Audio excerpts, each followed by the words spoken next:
8:13 de la mañana, amigos, nos encontramos con el presidente del Consejo de Ministros, Fernando Zavala, que en minutos, en realidad, va a dirigirse al Congreso, a la Comisión de Constitución, para discutir, pues, la viabilidad de estos 112 decretos legislativos. Él ya ha dicho que solamente 35 requieren de reglamentación, el resto ya estarían caminando. Y, primer ministro, gracias por estar con nosotros. Le serviremos de sparring entonces para lo que se viene en el Congreso. ¿Esto va a ser una sola sesión? Sí. ¿Cómo es la dinámica? Bueno, es normal, acuérdense que el Congreso tiene el proceso de control y fiscalización. Nosotros no lo vemos como una pelea de box, la verdad que vamos, esta es una etapa más de este proceso de explicar los decretos legislativos. Hemos hecho 112 decretos legislativos, realmente es un buen paquete. Es un buen paquete, es un grupo importante de medidas. Y hay que resaltar una cosa, estas medidas no son para el Ejecutivo, estas medidas realmente son en beneficio del ciudadano. Y así lo hemos hecho y así lo hemos pensado. Nos hemos tomado más el tiempo para que, digamos, diversos especialistas, ya sea abogados, economistas, etcétera, revisen estas normas antes de ser publicadas. Queríamos estar seguros que primero estaban dentro de las facultades legislativas, obviamente no afectaban la Constitución, pero sobre todo, más importante, que estas medidas tuvieran el impacto que quisieran. O sea, no ha sido una discusión cerrada en el gabinete, no ha sido un análisis solamente de Consejo de Ministros, sino que en varios casos especialistas, digamos, ad hoc sobre tal o cual materia han podido opinar y decir, sí, esto está dentro del marco. Te cuento cómo era el mecanismo. Primero, eso sería interesante. Creamos un grupo enterarnos para asegurar la calidad regulatoria de lo que estamos haciendo. Entonces eran especialistas del Ministerio de Economía, de la Presidencia del Consejo de Ministros y de Justicia, donde analizaban la legalidad y el impacto regulatorio de esas medidas, también el impacto económico. Eso podía a veces tomar hasta 2 o 3 semanas que se pusieran de acuerdo. Después pasaba a un Consejo de Viceministros. Todos los viceministros del Estado revisaban las normas para ver el impacto de fondo, si realmente la reforma era importante o no. Después de eso, muchas veces se consultaban ciertos expertos para estar seguros, digamos, que lo que estábamos haciendo estaba en el camino correcto. Y después pasaba a la reunión del Consejo de Ministros para su aprobación final. Entonces, fue un proceso riguroso de trabajo donde involucramos a muchas personas para asegurar que lo que estábamos haciendo estaba en el camino correcto. Ahora, en la coyuntura de APEC nosotros ya habíamos discutido un primer paquete que tenía que ver mucho con el tema de simplificación, ¿no?, administrativa, incluso ya en ese momento no solamente era del ciudadano en sí, de ventanilla, digamos, sino también lo que tenía que ver con facilitación de creación de empresas, ¿no?, y demás, ya lo que correspondía pues al sector privado. En este último tramo, porque ustedes han estado legislando prácticamente hasta el final, ¿nos puede decir cuáles son los decretos donde hubo mayor discusión, donde se vio que la cosa realmente era importante y que había que discutirla a detalle? ¿Nos puede contar algo de ello? A ver, yo creo que hay de los temas más interesantes y de que generaron mayor discusión en el Consejo de Ministros, uno, todo el tema de la reforma de las MIPES. Nosotros fuimos muy enfáticos en que realmente tenemos que cambiar el sistema tributario. El sistema tributario está muchas veces hecho y pensado para las grandes empresas, que necesitas contadores, abogados que te ayuden. Y realmente necesitamos un procedimiento sencillo para pagar el impuesto. Realmente a veces es una tortura pagar impuestos, y lo que hemos tratado de hacer, sobre todo para las MIPES, y también pensado en el ciudadano, es cómo aligeramos eso, cómo realmente creamos un sistema fácil y simple, en términos de tasas, pero también en términos de la información que necesitas para presentar. Entonces, yo creo que ese fue un tema que nos tomó, te diría, hasta 3 semanas ya en el Consejo de Ministros, donde el presidente Kuczynski era muy enfático, decía, tenemos que simplificar más, tenemos que ir más allá de lo que ya se ha hecho. No podemos seguir haciendo lo mismo. Y eso, digamos, nos tomó tiempo porque realmente queríamos tener una norma potente. Lo que queremos es formalizar. Simplificación y tasas son 2 elementos y usted acaba de dar la razón de fondo, que es la formalización. Hay otros especialistas que le dicen a uno, no es suficiente con decirle, mira, va a ser facilito. ¿Cuál es el contrapeso? ¿Cuál es el toma y daca, el toma, en todo caso, que se le da a las empresas dentro de la filosofía de los decretos legislativos? ¿Por qué las empresas tendrían que formalizarse? A ver, varias cosas.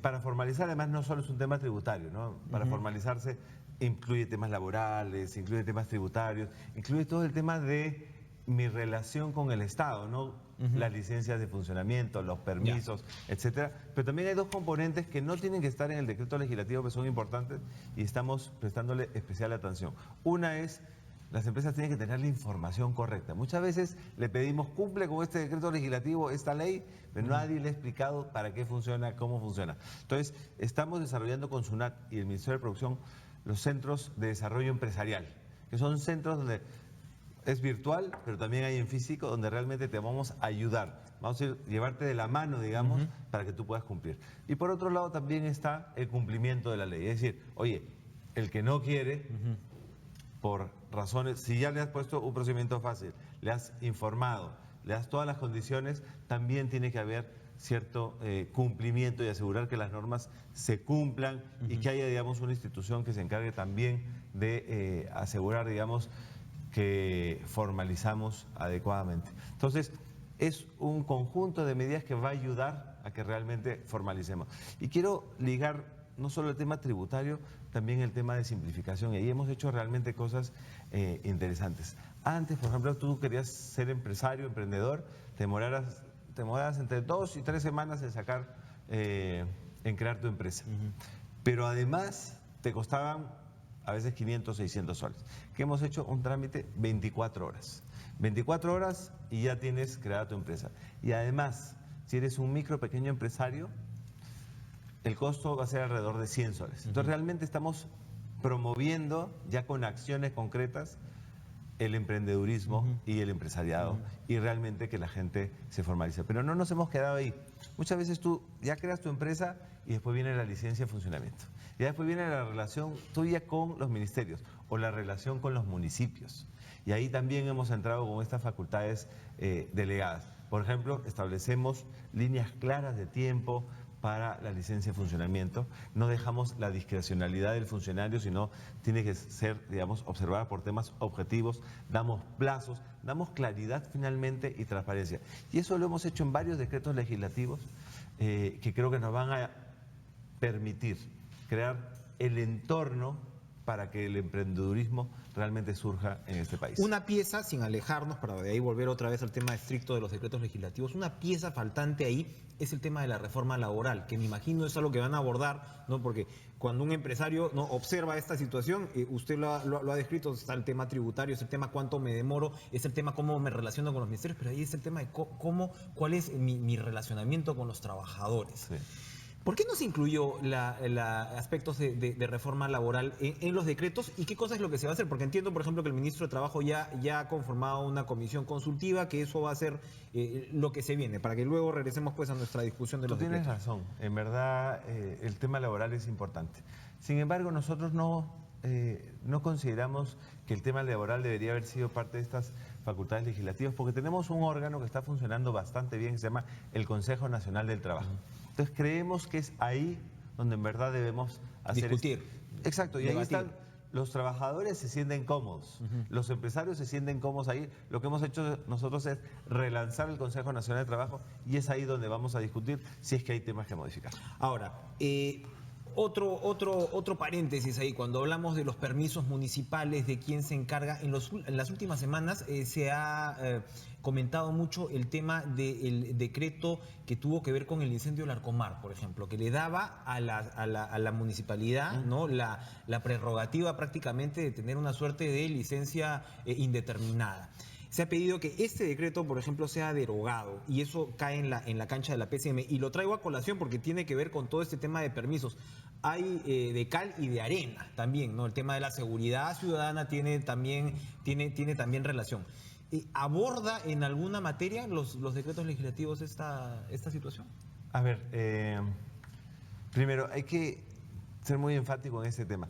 Que muchas veces se faciliten los procedimientos no significa que los municipios no tengan que hacer su labor preventiva y su labor de fiscalización. Por ejemplo, pueden existir licencias con plazo más amplio o más largo. Eso no quita que la fiscalización de los municipios o de algunos ministerios tiene que estar presente. Entonces, no confundamos en términos de trámites más fáciles más simples. Simplificación con negligencia o irresponsabilidad. Exactamente. Entonces, sí, en muchos de estos decretos, no abordamos ese tema en específico, pero sí en estos decretos fortalecemos también las funciones reguladoras. Por ejemplo, a mí la que más me ha gustado, la que hemos hecho con Indecopi, ¿no? Indecopi antes, por ejemplo, no tenía dientes o no podía pronunciarse sobre normas generales de barreras burocráticas. Le hemos puesto dientes al Indecopi. Hemos puesto dientes, cuando hablo de dientes es, digamos, claro, fuerza, de cumplimiento. Y ahí nos vamos a otro tema, la autoridad de transparencia, ¿no? Hemos asegurado que fue uno de los decretos además que tuvo esa, como tú mencionas, más discusión, más tiempo, digamos, en el Consejo de Ministros. Queríamos asegurar que realmente esta administración pública, y en aras además de luchar contra la corrupción, tiene procedimientos claros en términos de transparencia, de acceso público a determinada información de la administración pública. Entonces nos aseguramos, hemos creado una autoridad dentro del Ministerio de Justicia que se va a asegurar de que se tenga acceso a la información, que la información sea transparente y además que el funcionario público tenga que cumplir con la ley, tenga que cumplir con dar esa información para beneficio de la sociedad. Persecución, sanción y reinserción tiene que ver todo lo que tiene relación con los decretos legislativos en materia de corrupción. Ahora mismo estamos viendo un caso como el de Odebrecht que nos pone pues en la coyuntura la gravedad de la materia. ¿Qué tanto van a servir estos decretos? Van a servir bastante, la verdad. ¿Cuánto van a cambiar la Como situación? dije alguna vez, estamos poniendo un cerrojo a la corrupción. Si estos casos que hemos visto, ya sea de funcionarios corruptos o de empresas que tenían, digamos, un sistema de corrupción instalado, hacia futuro, primero, vamos a poderlos identificar prontamente. Hemos hecho modificaciones a las leyes de concesiones, a las leyes de inversión pública, etcétera, para hacerlas más transparentes, que sean procesos además que aseguren. Ahí tenemos la simplificación, pero la transparencia muy fuerte y además que nos permita sancionar rápidamente. Porque muchas veces eso se describe como contradictorio, ¿no? O sea, el gobierno que entraba a destrabar, ¿no? Y qué sé yo. ¿Y ahora cómo van a hacer si te das cuenta que cuando te relajas la cosa, pues también se meten a la sala y se llevan?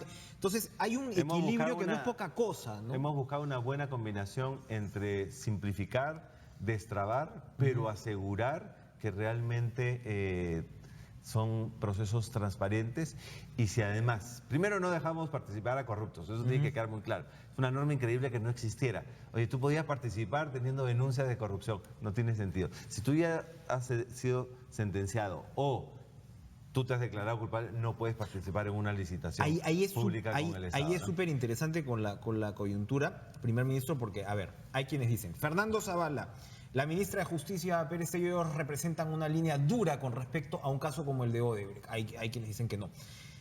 O hay quienes representan otra línea, si se quiere.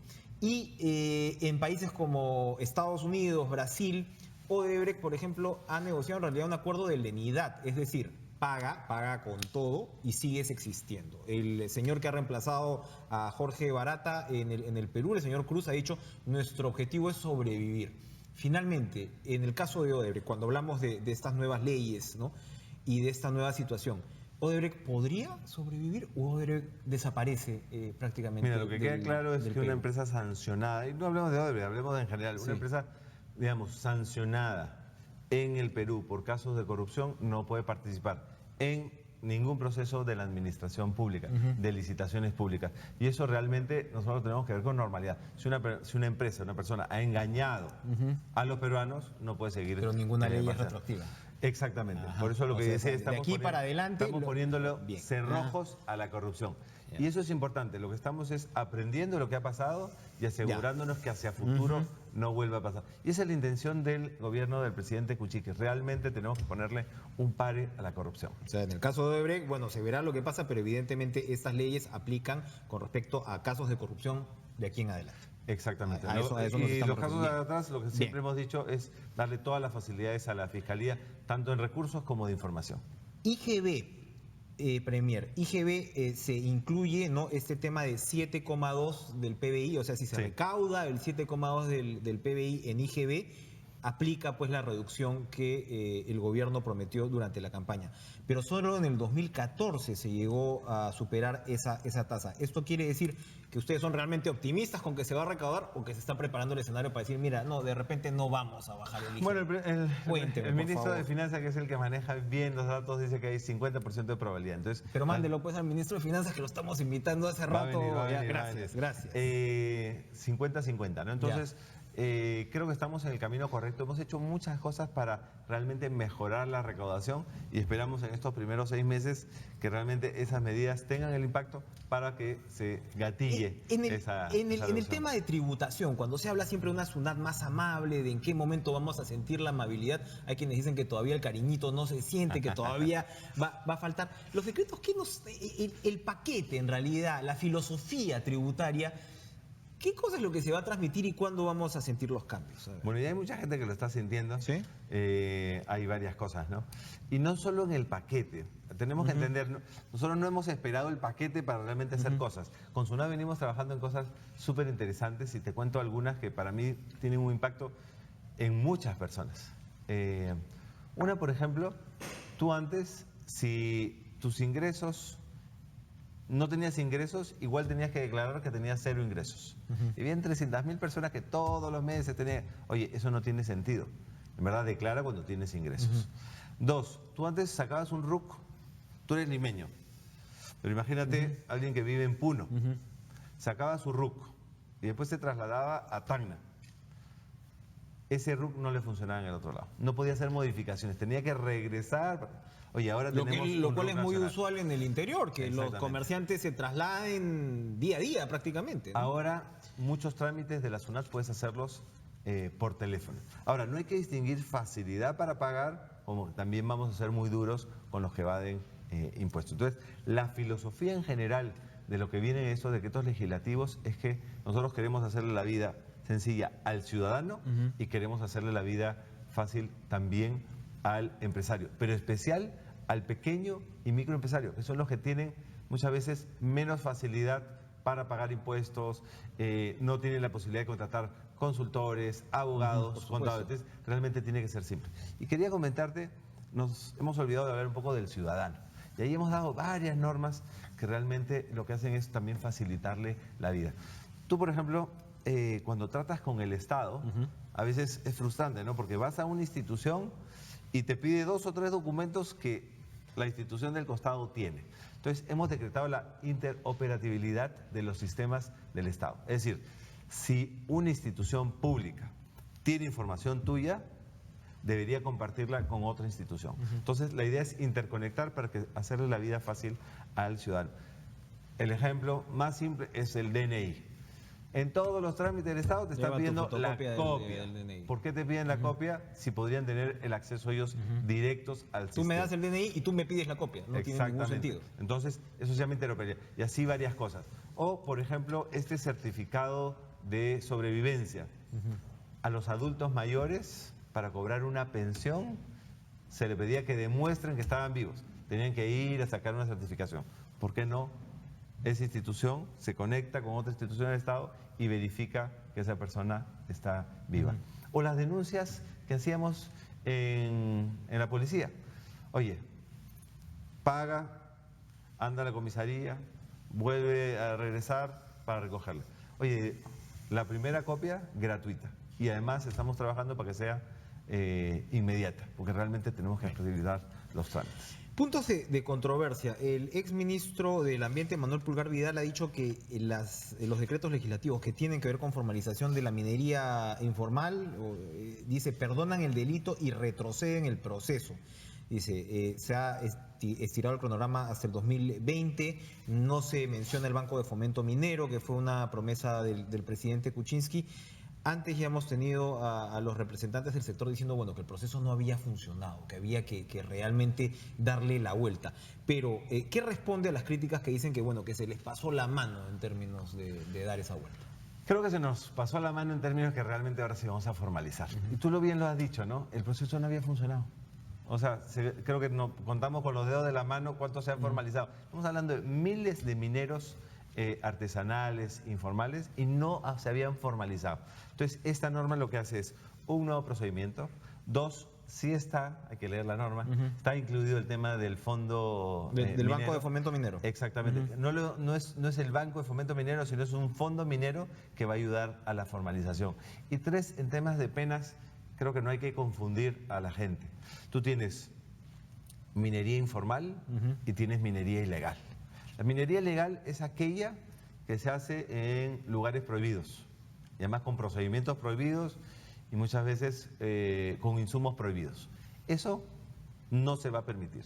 Y a eso el Código Penal y los procedimientos administrativos dicen no se permite y se va a sancionar. Y eso no hay ningún Eso cambio. incluye cauces, eso incluye uso de maquinaria, lo que ya se ha venido adelantando. Exactamente. Sin embargo, para los que quieren formalizarse, están en sitios que no tienen prohibición, es decir, donde se puede ejercer, etcétera, lo que estamos haciendo es un plan de formalización. Lo que decimos es, la diferencia va a ser, oye, si tú entraste ahora al proceso de formalización, estás inscrito en el proceso de formalización, bueno, te vamos a ayudar y tienes 3 años para llegar. Algo súper importante que hemos introducido en la norma. Muchas veces el informal o el artesanal no se podía formalizar. ¿Y sabes por qué no? Porque el funcionario público no lo dejaba.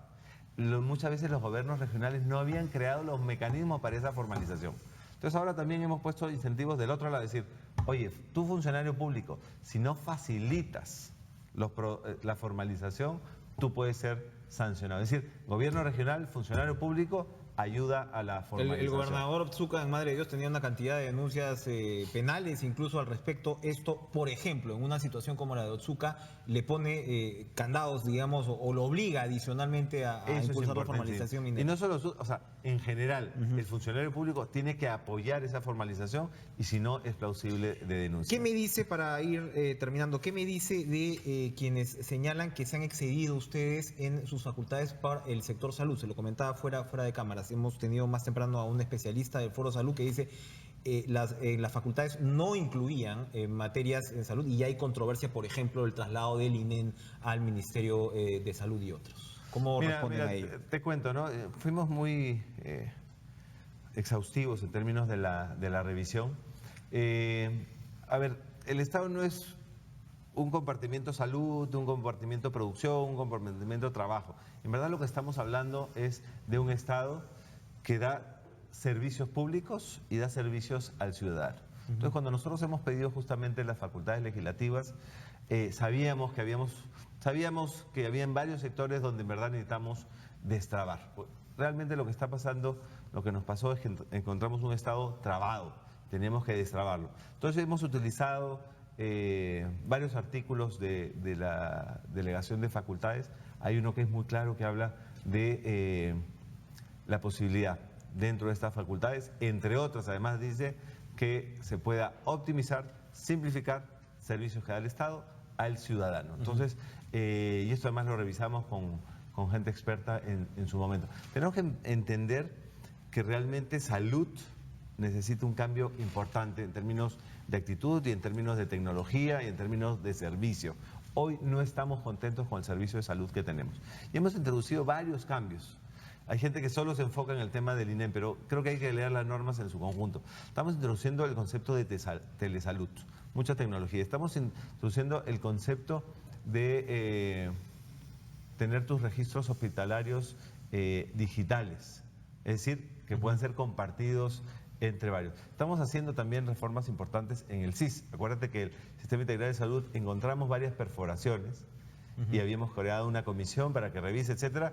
Ya estamos implementando algunas de las recomendaciones que sobre todo van en proteger el servicio para los pobres y para grupos vulnerables. Entonces, creo que tenemos que ver una perspectiva un poquito más amplia en términos de quiénes son los beneficiarios y esto lo que buscamos es dar un salto importante en términos del servicio que se merecen todos los asegurados. Hemos conversado con el ministro Edmer Trujillo, los alcances de agua y saneamiento son también bastante ambiciosos, tenemos ya comprometidos a la ministra Pérez Tello y al ministro Basombrío en los próximos días.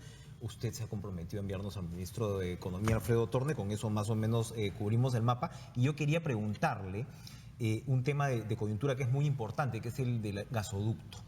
El cierre financiero viene a finales de este mes, me parece que es el 23 de enero, para esta venta de acciones.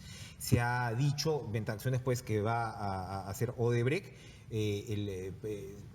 Usted mismo ha declarado en el sentido que podría haber un fideicomiso donde el Estado, pues, tome control como garantía, ¿no?, del dinero de esa venta, que en el caso de la venta de Odebrecht son 600 millones de dólares. Hay quienes dicen que las acciones no se deben vender, hay quienes dicen que el gobierno podría convocar la cláusula de corrupción y el proyecto evidentemente, pues, quedaría prácticamente cancelado en esas circunstancias. ¿Qué le puede decir a la ciudadanía sobre un proyecto tan importante donde estamos además contra el reloj, para terminar? A ver, creo que hay que ser cautelosos en este tema, pero muy firmes a la vez. Entonces, hay una cosa que ha mencionado el presidente Kuczynski que nosotros vamos a asegurar: este cobro al ciudadano se tiene que terminar. Y ahí estamos buscando las mejores alternativas para eliminar ese cobro. 1. 2, tenemos que asegurar que dentro del debido proceso aseguramos que estos casos no nos vuelvan a suceder. Entonces, tengan la seguridad que como Ejecutivo estamos tomando todas las medidas necesarias para que esto se solucione de la mejor forma para el Estado peruano y para la ciudadanía. Yo quería terminar con el tema de vivienda, que no me lo has preguntado. No, pero entonces, el fideicomiso como tal, ¿es una conversación que el Ejecutivo tiene con los actores? Entiendo lo del recibo, entiendo lo que... No, pero hay porque me imagino que para que la operación se concrete tiene que haber un entendimiento. ¿O cómo es eso? Mira, estamos ¿Qué nos puede adelantar de ello? Estamos en un proceso, yo prefiero no adelantar. La verdad que hay muchas opiniones por ahí. La verdad... lo único que tenemos que estar seguros, el gobierno está haciendo todo lo necesario para salvaguardar los intereses del ciudadano. No se cae el gasoducto. Eso no me corresponde a mí decirlo. Sin embargo, sí te puedo decir que tenemos que ver la forma de que no se le siga cobrando al usuario, al consumidor.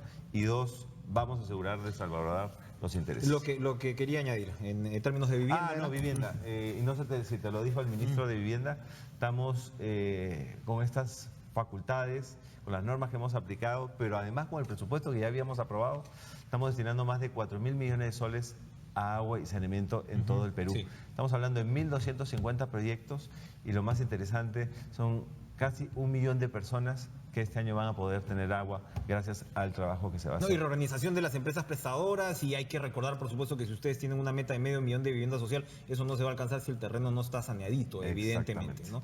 ¿Mantienen esa meta? ¿Se va a poder alcanzar?